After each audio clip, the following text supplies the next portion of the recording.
अस्सलामु अलैकुम वरहमतुल्लाहि वबरकातुह।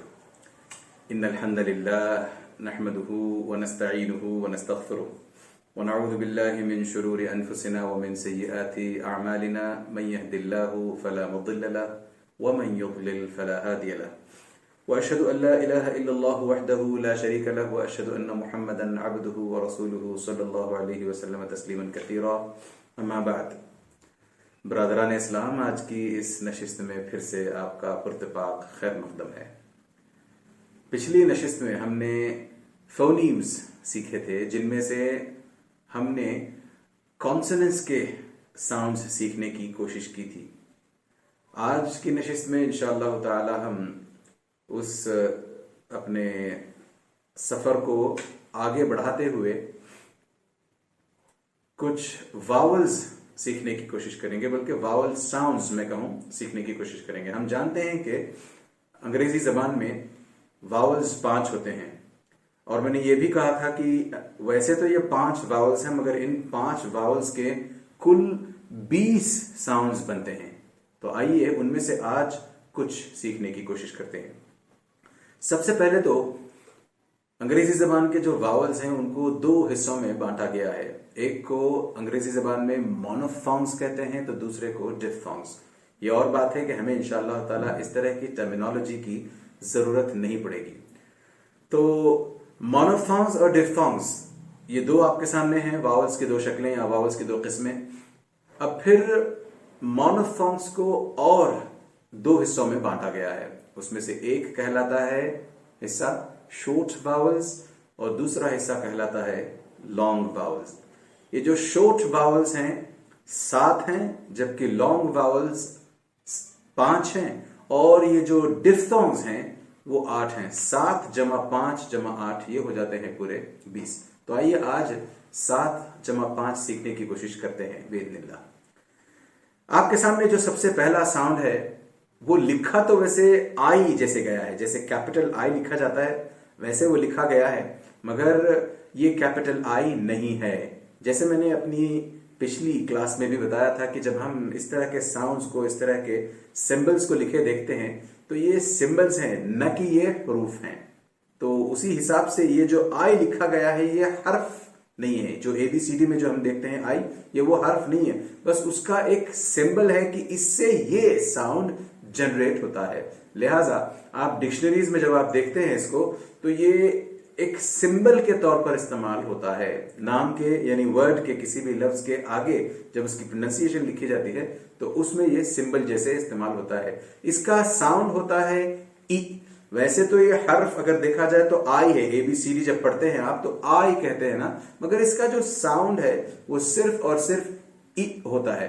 इसकी मिसालें बहुत सी हैं। एक आध मिसालें मैं आपको दूं। सिट एक मिसाल होगी उसकी, वैसे ही लिटर में आता है ये साउंड, और उसी हिसाब से आप देखें किल, उसमें भी ये साउंड आता है। और अपॉर्चुनिटी जब आप देखते हो तो आखिर में जब टी के बाद वाई लिखा जाता है तो वो वाई भी ई का साउंड ही देता है। सो अपॉर्चुनिटी में भी यही है। कुछ अजीब मिसालें दूं आपको मैं। हम आमतौर पर औरत को अंग्रेजी में क्या कहते हैं? वुमन। उसकी जमा क्या होती है? हिंदुस्तान के आम शहरी से जाकर पूछें तो वो शायद सही जवाब आपको दे भी पाए, ना भी दे पाए। कुछ ऐसे होते हैं जो आपको सही जवाब ना दे सकें। इसका बोल तो देंगे कि इसकी स्पेलिंग ये है, मगर इसका प्रोनाउंसिएशन जहां तक आता है या जहां तक इसके प्रोनाउंसिएशन की बात है, कुछ लोग सही प्रोनाउंसिएशन देने से कासिर रह जाते हैं। लिहाजा आज हम इंशाअल्लाह ताला सीखेंगे कि ये जो WOMEN होता है उसकी सही प्रोनाउंसिएशन है वी मिन। यानी W के बाद जो O लिखा गया है वो भी आई है, M के बाद जो E लिखा गया है वो भी आई है। हैरान है ना आप कि लिखा तो O गया है मगर पढ़ा E जा रहा है। लिखा तो E गया है, लेटर E, मगर पढ़ा साउंड E जा रहा है। यानी ए की बजाय आपने ई का साउंड पढ़ा है। तो इस चीज से आपको समझ में आता है कि अंग्रेजी जबान आमतौर पर अपने जो हुरूफ होते हैं उन पर ज्यादा मुनहसिर नहीं होती। अगर अंग्रेजी जबान का इन्हिसार आप जो लिखते हैं जैसे आपकी स्पेलिंग होती है उस पर हो, तो फिर तो बड़ी आसान हो जाएगी ये जबान। इस जबान की सबसे बड़ी दुश्वारी, सबसे बड़ा चैलेंज ही ये है कि इसमें लिखा कुछ जाता है, कई दफा पढ़ा कुछ जाता है। एक मैंने मिसाल आपके सामने रखी थी, एक और मिसाल मैं आपको देता हूं। एक्सपेक्ट, एक्सपेक्ट यानी I expect you to do, मुझे तवक्को है। जब आप ये बोलते हो तो लिखते क्या हो आप? EXPECT। इस लफ्ज में 2 दफा ई का लेटर इस्तेमाल हुआ है, शुरू में और फिर एक्स के बाद भी, मगर दोनों दफा एक ही साउंड ये नहीं रखता। पहली दफा में ई करके बन के आया है, जबकि दूसरी दफा में उसने ए किया है। लिहाजा यही इसका तमाशा है असल में। तो इसको एक्सपेक्ट नहीं पढ़ते हम लोग, एक्सपेक्ट पढ़ते हैं। तो ऐसे बहुत सारे आपको इंशाअल्लाह ताला एग्जाम्पल्स मिल जाएंगे। चलिए दूसरे साउंड की तरफ बढ़ते हैं। दूसरा साउंड इसका, अगर आप अंग्रेजी के अलावा इंजीनियरिंग से और खासतौर से फिजिक्स वगैरह से वाकिफ हो, तो उसमें एक डिनोमिनेशन हुआ करती थी ओम करके। तो उसको अगर आप उस ओम को आप उलट दें तो वो मो बन जाता था। तो ये असल में रिप्रेजेंट किया जाता है उसी मो जैसे साउंड से, मगर इसका माना है कि ये छोटा सा उ साउंड है। इसकी मिसाल अगर अरबी में आपको देखनी हो या फिर इसको अरबी के नाहिए से आपको समझना हो, तो हमजा पर अगर आप एक छोटा सा कसरा लगाएं, हमजा पर अगर आप एक कसरा लगाएं तो क्या होगा? ई बनेगा। तो ये पहले वाले की मिसाल थी। इसी तरीके से जिस साउंड की अब मैं बात कर रहा हूं जो उ का साउंड देता है, तो आप उसी हमजा पर एक दम्मा लगा दें तो वो उ बन जाता है। लिहाजा ये जो साउंड है असल में उ वाला साउंड है। इसकी फिर बहुत सारी मिसालें मिलेंगी। मसलन बुक आप देख लें, बुक जब आप बोलते हो, उसी तरीके से शुड, SHOULD, वहीं वुड। तो ये इस तरह की मिसालें हैं। देखने में तो ये WOULD होता है, मगर इसका प्रोनाउंसिएशन इतना सा सिंपल है कि आप उसको W जो हमने सीखा है वो लिखते हो, जो व करके मैंने सिखाया था पिछली क्लास में वो लिखते हो। उसके बाद आप ये सिंबल लिखते हो, यानी ये सिंबल आ गया, इसके बाद मो जैसा सिंबल, उसके बाद आपने डी का जो सिंबल होता है वो लिख दिया। तो फिर ये 3 साउंड्स पर आधारित या 3 साउंड्स पर मुनहसिर एक लफ्ज हो गया है, जबकि लिखते हुए WOULD लिखा जाता है। तो इतना, वैसे देखा जाए तो इतना आसान भी है ये, और अगर आप इसको सीख लें तो यकीन माने आपको बहुत मजा भी आने लगेगा, और आपको ऐसे लगेगा जैसे आप अंग्रेजी पर आपकी पकड़ बढ़ाते जा रहे हो। अल्लाह अज़्ज़ा वजल से दुआ करें कि अल्लाह अज़्ज़ा वजल आपकी इसी तरह अंग्रेजी पर पकड़ खूब बनाए, आमीन या रब्बल आलमीन। आगे बढ़ते हैं। 2 साउंड्स तो हमने देख लिए। तीसरा साउंड है जो लिखा स्मॉल ई की तरह जाता है, स्मॉल ई जैसे लिखा जाता है, मगर इसका साउंड ए होता है। ये फिर छोटा ही साउंड है ये फिर से, क्योंकि हम सब आज जो पढ़ रहे हैं वो सब के सब, या अभी जो पढ़ रहे हैं कम से कम, वो सब के सब स्मॉल साउंड्स हैं, सब छोटे साउंड्स हैं, सब के सब बस हल्के हल्के से अदा होंगे। ए होता है ये। इसको आप उर्दू में या अंग्रेजी में इस तरह की जो है मिसालें तो मिलनी मुश्किल है आपको, उर्दू या अरबी में। अंग्रेजी में ऑफ कोर्स अंग्रेजी ही की जबान है तो बहुत सारी मिसालें मिलेंगी आपको। मसलन ये जो मैंने अभी थोड़ी देर पहले आपको एक लफ्ज बताया था एक्सपेक्ट, इसी के आगे आप एशियन का इस्तेमाल, एशियन का सफिक्स बढ़ा दें आप, यानी एक्सपेक्ट आपने लिखा हुआ है, अब आप उसको ला करके एशियन के साथ जोड़ दें तो ये जो एक्सपेक्ट का जो शुरू में ई पढ़ा गया था वो अभी एक्सपेक्टेशन बन जाएगा। क्या बन जाएगा? ये एक्सपेक्टेशन। तो ये ऐसे होता है, और वैसे बहुत सारी इसकी मिसालें हैं। BURY, किसी को दफनाना, दफन करना, बेरी कहलाता है। लिखते तो BURY है, पढ़ा ये ब्यूरी नहीं जाता, नहीं ये पढ़ा बरी जाता है, बल्कि बेरी पढ़ते हैं इसको। तो इस तरह की आपको कई और मिसालें इंशाअल्लाह ताला मिल सकती हैं।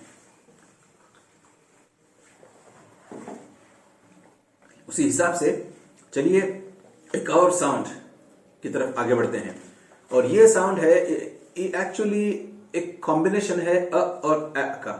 तो जब इसको पढ़ेंगे आप तो ए का साउंड आएगा। उसकी मिसालें, ये जो रिप्रेजेंटेशन है उसका अलग सा है, रिप्रेजेंटेशन इसका है, मगर इसकी मिसालें जो है बड़ी कॉमन है। मिसाल एक मैं दूं आपको, एंड, बैंक, और इसी तरीके से फ्रैंक, या फिर फैट, PAT, पैट, किसी की पीठ थपथपाने को भी पैट कहते हैं। और बेशुमार मिसालें। मिसाल आपको मैं कोई और दूं, ग्रेजुएट में जो होता है ग्रेजुएट, ग्रेड, तो ग्रेजुएट जो होता है उसमें भी ये वर्ड आता है। इस तरह बहुत सारी मिसालें आपको मिलेंगी। आगे बढ़ते हैं। अगला साउंड, हमने अब तक जो साउंड्स डिस्कस किए थे मैं उसको एक दफा गिनाता चलो। सबसे पहले हमने ई पढ़ा, उसके बाद हमने म वाला जो साउंड था उ वो पढ़ा, फिर उसके बाद हमने ए पढ़ा, फिर अब हमने ए पढ़ा है। अब और 3 साउंड्स हमारे सामने रह जाते हैं।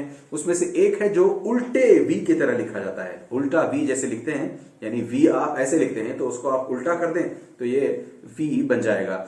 और ये जो है अ जैसे होता है। हिंदी में पहला जो लेटर है हमारा, हिंदी का पहला लेटर अ, ये बिल्कुल उसी तरह का साउंड है। और इसकी मिसालें आपको अंडा, अंडा, अंडा में जो यू है शुरू में वो इस चीज का तलफ्फुज देता है। उसी हिसाब से बट, बट, या फिर स्कल, स्कल, या फिर कंफर्ट, कंफर्ट, या फिर खम, खम, कंफर्ट। तो ये इस तरह की इसकी कुछ मिसालें हैं। आगे बढ़ते हैं। एक और साउंड वो है ओ। ये लिखा दूसरे मानों में ऐसे जाता है जैसे ए को आपने बैकवर्ड्स लिखा हो। स्मॉल ए जब आप लिखते हैं तो स्मॉल ए हम जिस तरीके से लिखते हैं उसको, उसकी अगर मिरर इमेज देखनी हो आपको, उसकी अक्कासी देखनी हो आपको, तो ये ऐसे लिखा जाता है। इसको ओ पढ़ा जाएगा, ओ। उसकी मिसालें नॉट में ये मिसाल मिलती है। उसी हिसाब से रोबोट, रोबोट, बॉट में ये मिसाल मिलती है। या फिर एक और मिसाल आप देखना चाहें तो अभी मेरे जहन में एक मिसाल आई थी, नॉट हो गया, और ब्लॉट, ब्लॉट ये भी एक, यानी ब्लॉट हो सकता है, या फिर क्लॉट, ब्लड क्लॉट जो होता है। इस तरह की जो मिसालें हैं, ये सब के सब साउंड जो है जैसे मैंने कहा छोटे पढ़े जाते हैं। आइए अपने सबसे आखिरी छोटे साउंड्स में से, स्मॉल मोनोफथॉन्ग्स में से, मोनोफथॉन्ग्स में से जो स्मॉल वावल्स थे, शॉर्ट वावल्स, उनमें का आखिरी साउंड आज पढ़ते हैं। वो है श्व। इससे पहले भी मैंने जब दारुल हुदा की तरफ से क्लास चली थी उसमें भी बात की थी कि श्व जो है आपके सारे जितने भी आपके वावल साउंड्स हैं उनमें सबसे अहम साउंड श्व का है। और अगर आम तौर पर आदमी गलती करता है तो श्व ही के प्रोनाउंसिएशन में गलती करता है। और जैसे मैंने कहा था कि अगर आदमी प्रोनाउंसिएशन सीख ले तो उसकी कई सारी गलतियां, जो उसके नहव की गलतियां हो सकती हैं, ग्रामर की गलतियां हो सकती हैं, वो पीछे रह जाती हैं, पीछे छिप जाती हैं, बल्कि उसके खूबसूरत प्रोनाउंसिएशन के सामने टिक नहीं पाती है। खूबसूरत प्रोनाउंसिएशन उन चीजों को कवर कर लेता है।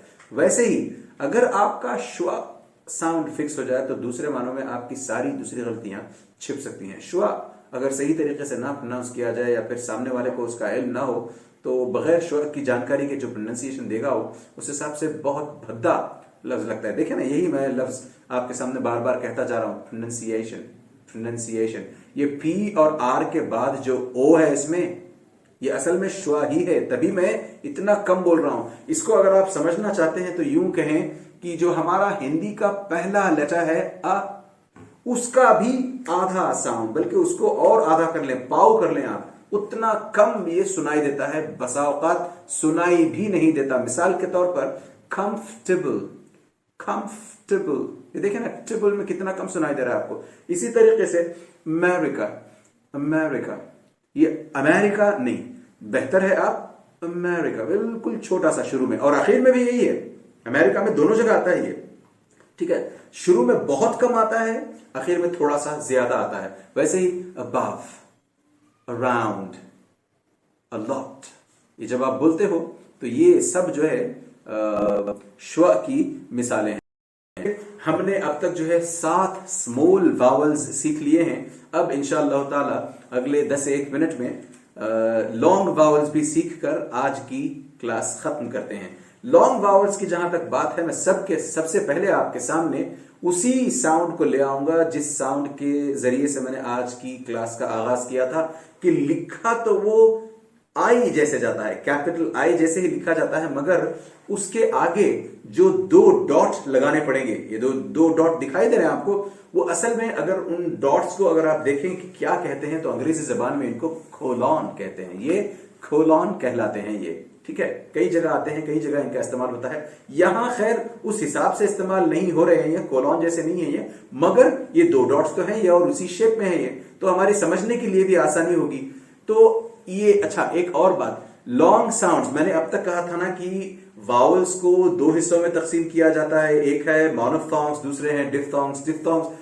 मोनोफथोंग्स फिर 2 किस्म के होते हैं, शॉर्ट वावल्स, लॉन्ग वावल्स। तो हमने शॉर्ट वावल्स 7 थे, वो अब तक पढ़ लिए। 5 अब हम जो लॉन्ग वावल्स पढ़ रहे हैं, इन 5 लॉन्ग वावल्स की या लॉन्ग मोनोफथोंग्स की खासियत यह है कि इनमें से हर एक के सिंबल के साथ ये कोलॉन जो 2 डॉट्स बने हैं ना, ये कॉमन फीचर है। ये 5 के 5 में ये आपको दिखाई दे जाएंगे। इसका मतलब ये हुआ कि जब भी आप अपनी डिक्शनरी खोलकर देखें, जहां भी ये आपको 2 डॉट्स दिखाई दे या कोलॉन दिखाई दे, समझ जाएं कि ये साउंड लंबा खींचेगा।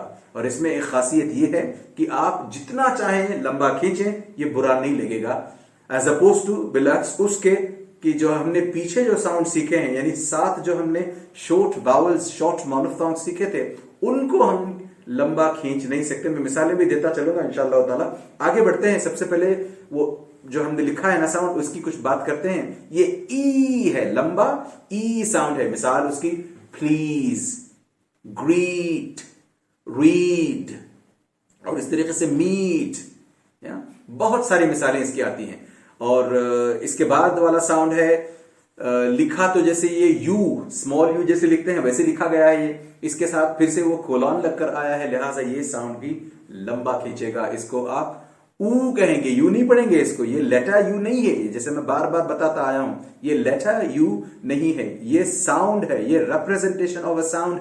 उस हिसाब से आप इसको, चूंकि इसके सामने 2 डॉट्स लगे हैं, उस हिसाब से आप इसको ऊ पढ़ेंगे। इसकी मिसाल शूट, शूट, या फिर फूल, या फूल, या फिर आप इसकी मिसाल ड्रूल, या ड्रूल। इसकी बहुत सारी मिसालें आती हैं। या और मिसालें आपको मैं दूं इसकी, फ्रूट, देखें ना, शूट वगैरह में हमने ओटी देखा, यहां पर फ्रूट को देखें आप, there is no O, there is no extra O, यहां पे यू आया है और आई आया है, उसके बावजूद साउंड इसका फ्रूट, ठीक है ना, ये वही साउंड देता है जैसे शूट में होता है। तो ये हमारा आज का दूसरा लॉन्ग मोनोफथोंग का साउंड था। तीसरा लॉन्ग मोनोफथोंग का साउंड है, ये आप सी जैसे लिखते हैं, उसको आप बैकवर्ड्स लिखें अगर सी, और उसके सामने अगर आप कोलॉन डालें, फिर से वही 2 डॉट्स डालें फिर से, तो ये फिर से लंबा खींचेगा, मगर ये साउंड ओ है, ओ का साउंड है। यानी इस साउंड में आपका मुंह शुरू से लेकर आखिर तक, यानी जब ये आप साउंड अदा कर रहे हो, तो शुरू से लेकर आखिर तक आपका मुंह इसमें गोलाई की शक्ल इख्तियार किए हुए होगा। मिसाल के तौर पर SORT, एक एग्जाम्पल इसकी, sort, can you please sort it out, sort. वैसे ही Red Fort, Red Fort, Red Fort, बहुत मिसालें मिलेंगी आपको इसकी। BOUGHT, bought. हम लोग आमतौर पर बाई का पास्ट टेंस बॉट समझते हैं। बॉट तो मैंने वो बताया था जो आपको पहले वाले में मिसाल दी थी मैंने, जब कहा मैंने, नॉट कहा, रोबोट कहा, वो तो बॉट है। ये बॉट नहीं है, ये बोट, BOUGHT, बोट है ये। SOUGHT, सोट। तो ये फर्क पैदा करता है। आपको अब समझ में आने लगेगा कि अच्छा ये ऐसे होता है। बहुत सारे हिंदुस्तानी लोग नहीं जानते हैं इन चीजों को। ये और बात है कि क्यों नहीं जानते हैं, गलती कहां हुई है, 70 साल पहले या उस 70 सालों में या उससे बहुत पहले, पता नहीं कहां गलती हुई है कि हमने अंग्रेजी को गलत तरीके से सीखना शुरू कर दिया और आज तक वही रवाज जारी है। अब हम इंशाअल्लाह ताला इसके जरिए से कोशिश करते रहेंगे अपनी हद तक, जो भी हमसे सुने उसको हम सही प्रोनाउंसिएशन उसके सामने रखते जाएंगे, सही तरीके से हम प्रोनाउंस करते जाएंगे, तो इंशाअल्लाह ताला सामने वाला भी हमसे इंस्पायर होकर के हो सकता है हमसे सही साउंड सीखे। और इस वीडियो को आप जब आप नशर करेंगे, खूब आप सीखें, खुद पहले लोगों में नशर करें आप, तो इंशाअल्लाह ताला ये लोगों की आम बहबूद का रास्ता बनेगा बिइज़्निल्लाहि व तौफीक़ी। ये भी बहुत बहुत इंपॉर्टेंट मोनोफॉन्ग है। इसको आप जैसे रफली 3 लिखते हो ना, 3 जब आप लिखते हो रफली, तो वैसे ही आप 3 लिखो, उसके आगे फिर से वही 2 डॉट्स यानी कोलन डालो, तो ये साउंड फिर से खींचेगा। और इस साउंड की खासियत ये है कि ये आम तौर पर अपने साथ एक आर, एक लेटर आर रखता है। मिसालें मैं आपको दूं इसकी, वर्ड, WORD, वर्ड। उसी हिसाब से नर्ड, NERD, नर्ड। इसी हिसाब से मर्डर, मर्डर, MUR। देखिए ना, मैंने पहली जो मिसाल दी थी उसमें भी आर था, जबकि उससे पहले जो वावल मैंने लिया था उसके मुकाबले में जो नर्ड में मैंने वावल लिया है वो अलग है। अभी जो वावल में मर्डर में मैंने लिया है वो अलग है, मगर कॉमन फीचर इसमें जो है वो है आर है। मैं ये नहीं कह रहा हूं कि जब भी इस तरह का कोई वावल और आर मिलकर आए तब ये साउंड आएगा ही आएगा, नहीं, मैं ये नहीं कह रहा हूं। क्यों नहीं कह रहा हूं? क्योंकि इससे पहले जो मैंने आपको साउंड सिखलाया है उसमें ऐसी मिसालें हैं, SORT, O और R दोनों एक साथ आ गए थे, क्या साउंड बना? सर्च नहीं बना, वो सोच बना। SHIRT, shirt. अभी आप देखें, कभी आइंदा आप वर्ड को वर्ड ना कहें, शर्ट को शट ना कहें। शट तो वो हुआ SHUT, बंद करने को कहते हैं शट। SHIRT खींचेगा, शर्ट। अगला साउंड, यानी हम जो लॉन्ग मोनोफॉन्ग्स सीखते आए हैं उनमें अगला साउंड है जो लिखा वैसे स्मॉल ए जैसे जाता है, जैसे हम स्मॉल ए लिखते हैं वैसे ही लिखा जाता है ये, मगर इसके आगे फिर से वही जो मैंने बार बार कहा कि 2 डॉट्स ऊपर एक नीचे एक डॉट करके आते हैं, जिसको मैं कोलन कहता हूं। वैसे कोलन ही है ये लफ्ज, ये जो 2 डॉट्स आते हैं, वैसे मैंने इससे पहले भी बताया था ना, थोड़ी देर पहले भी, कि यहां जो आया है वो कोलन के रूप में, कोलन की शक्ल में नहीं आया है वो, लिहाजा इसको आप ये 2 डॉट्स मानकर चले। मगर यही 2 डॉट्स जब अंग्रेजी में दूसरी जगह पर पंक्चुएशंस के साथ इस्तेमाल होते हैं तो ये कोलन ही कहलाते हैं। और इसका प्रोनाउंसिएशन भी ध्यान में रखें, कई सारे अंग्रेजी बोलने वाले हजरात तक इसको कोलन कहते हैं, ये कोलन नहीं है, कोलन है ये। ठीक है, आगे बढ़ते हैं। तो मैंने कहा था कि ये लिखा जैसे ए, स्मॉल ए लिखते हैं वैसे लिखा जाता है ये, इसके आगे कोलन लगता है, तो इसका साउंड जो बनता है, जो हमने पहले वाला देखा था ना करके, जिसकी उल्टी वी की शक्ल बनी थी, उसको ये लॉन्ग करता है, उसको ये खींच कर ले आता है। उसी में से जब, यानी वैसा ही कोई साउंड हो जब आप उसको लंबा खींच कर बयान करना चाहते हो, बोलना चाहते हो, तो ये वो साउंड होता है। मिसालें उसकी, फादर, फादर, तो आपका मुंह इसमें खुलता है। ये याद रखें कि जब ये साउंड आप कहते हो तो इसमें आपका जॉ ड्रॉप होता है, फादर। वैसे ही आप far, where are you? I am very far, far, मैं बहुत दूर हूं, फा। आर इसका गिरेगा, कहां आता है आर? एक और चीज, एक और बात है, वो किसी और दिन इंशाल्लाह इस पर बात करेंगे। मगर ये जो साउंड है ये खुलकर आता है, नीचे आपका जॉ ड्रॉप होता है और ये साउंड खुलकर आता है। उसकी 2 और मिसालें दूं मैं आपको, 2 एक मिसालें। मार्क, मार्क, उसी हिसाब से फाट, फाट, या फिर फ्लास्क, फ्लास्क, इस तरह की मिसालें इसकी बनती हैं।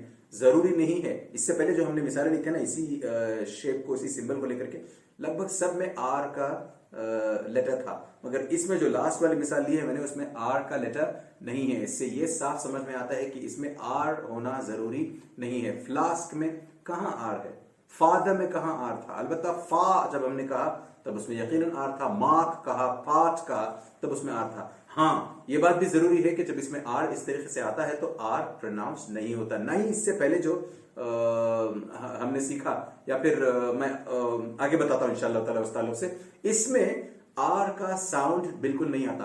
फादर, फादर में FATHER की बात नहीं कर रहा हूं, FARTHER, यानी फा का जो क्या कहते हैं उसको, उसकी सुपरलेटिव डिग्री से पहले जो कंपैरेटिव डिग्री होती है, उस कंपैरेटिव डिग्री में जो ये लफ्ज आता है उसमें, उस लफ्ज की बात कर रहा हूं। फा, फादर, फादर्स, उसमें भी आर नहीं प्रोनाउंस होता, जैसे मार्क में नहीं होता, जैसे पार्च में नहीं होता। ठीक है, अब इस आगे बढ़ने से पहले एक खास बात यहां पर ये याद रखें कि जो शॉर्ट साउंड्स हमने सीखे, यानी मोनोफॉर्म्स ही की बात कर रहा हूं, मोनोफॉर्म्स में जो शॉर्ट साउंड्स हमने सीखे वो खींचते नहीं हैं। ये जितना चाहें आप खींचें, इनके अंदर वो जो इलास्टिसिटी वाला एलिमेंट होता है, जितना चाहें आप खींचें। मिसाल के तौर पर अभी मैंने जो वर्ड कहा एलिमेंट, एलिमेंट, इसको आप ए ले नहीं कह सकते आप। ये सब के सब इस वर्ड में जितने भी साउंड्स आए हैं, वावल्स, सब के सब स्मॉल वावल्स आए हैं, एलिमेंट, ठीक है। उसी मुनासबत से अगर आप इस तरह का कोई वर्ड और देखें, जैसे मैंने अभी कहा था मर्डर, या फिर फाक, एक पेन होता है ना फाक, तो ये फाक जितना चाहे आप उतना खींचे। तो खासियत लॉन्ग साउंड्स की ये है कि ये जितने चाहे खींचते हैं।